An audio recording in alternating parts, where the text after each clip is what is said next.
Entonces, primera afirmación, la incompatibilidad entre el materialismo histórico y la conciencia nacional fragmentaria. Es decir, el materialismo histórico no es incompatible el hecho de que se presente el País Vasco como nación a la luz del materialismo histórico. No puede ser, no puede brotar. Es decir, por supuesto, ni Marx ni Engels contaban con que el País Vasco fuera una nación.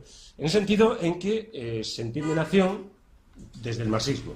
El marxismo es, la nación, bueno, es un concepto, pues, si no siempre tuvo cierta ambigüedad con la noción de nación, la cacofonía, ¿no?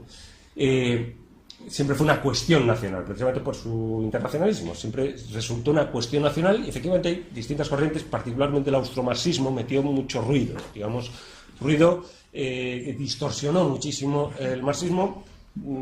La doctrina marxista de Marx y de Engels al respecto la distorsionó precisamente porque el austromarxismo procede del Imperio Austrohúngaro. El Imperio Austrohúngaro pues tiene un problema político de cuidado, ¿no? Que fue incapaz en parte de resolver tan incapaz que al final el Imperio Austrohúngaro acabó, lógicamente, ¿no? Después de la Primera Guerra Mundial. Entonces, digamos que los autores procedentes del austromarxismo han siempre mantenido cierta ambigüedad con el concepto de nación, que en Marx y en Engels y en Lenin y en Stalin, y particularmente, sobre todo, en Rosa Luxemburgo, son menos ambiguos.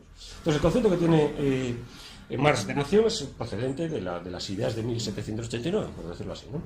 Y las naciones son, en sentido canónico, las naciones son aquellas que se conforman a la par que la industrialización. La industrialización es la gran fabricadora de naciones. En la ideología alemana, que precisamente en parte la conciencia nacional fragmentaria, de donde procede es de esa ideología alemana que Marx y Engels han criticado. Es decir, la fuente de la conciencia nacional del nacionalismo vasco, del nacionalismo catalán y del nacionalismo gallego es lo que critican Marx y Engels en la ideología alemana. Es decir, beben de esa ideología alemana que Marx y Engels están criticando. Esa conciencia nacional fragmentaria, el nacionalismo vasco, el nacionalismo catalán y el nacionalismo gallego. Es decir, los modos de generar esa idea de nación en el nacionalismo vasco, gallego y catalán es la ideología alemana, curiosamente. Es decir, justamente la inversa, ¿no? Pero bueno, a lo que vamos es la idea de nación que tiene Marx. La nación no brota de la conciencia nacional. Entonces, esta es la idea fundamental. Ni del sentimiento nacional. Aquí, precisamente, se está buscando la inversión de esto. Es decir, el nacionalismo vasco, el nacionalismo catalán, el nacionalismo gallego pretenden que existe una conciencia nacional, esta es la pretensión, ¿no? Y eso hace la nación. Ese sentimiento es el que forma la propia nación. La nación necesariamente tiene que proceder porque existe una conciencia nacional. Esto es un poco la lógica, justamente la inversa al marxismo. El marxismo, tesis marxista por antonomasia, es aquella que sostiene que no es la conciencia que hace el ser social, es el ser social el que hace la conciencia. La conciencia nacional procede de las naciones funcionando, no por hacer, sino de las naciones funcionando ya. ¿Y cómo funcionan las naciones? Pues no porque se tenga conciencia de ellas, sino porque hay unos mecanismos que son la gran industria, las relaciones que se entretejen a nivel de las relaciones sociales de producción, es donde aparece la nación y como epifenómeno suyo, si se quiere, la conciencia de esa nación. La conciencia de esa nación. Y no al revés, justamente.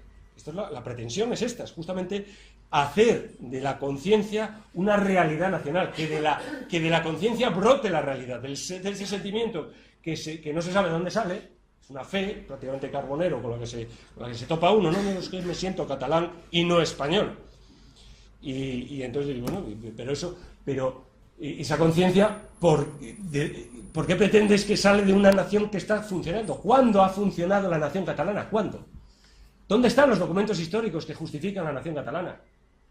¿Dónde están? Eso tuvo que brotar de ahí una economía correspondiente a esa nación, en la Edad Media cuando se quiera, pero una economía, unas relaciones sociales, es decir, un material que el marxismo pide desde su doctrina histórica. Es decir, tienen que generarse unos materiales jurídicos, económicos, etcétera, que justifican esa nación como realidad nacional. La práctica revolucionaria que implica el marxismo no implica romper el Estado burgués, romper en trozos, en función de unas nacionalidades de cuya origen es muy oscuro.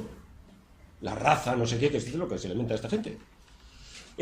Sino mantener el Estado burgués en su integridad, transformarlo en Estado socialista, y el Estado, por la propia lógica revolucionaria, se terminaría disolviendo. Según aventura el marxismo, cosa muy discutible. Por otro lado, yo creo que el momento post-revolucionario creo que es el momento más débil del marxismo, precisamente, y menos definido.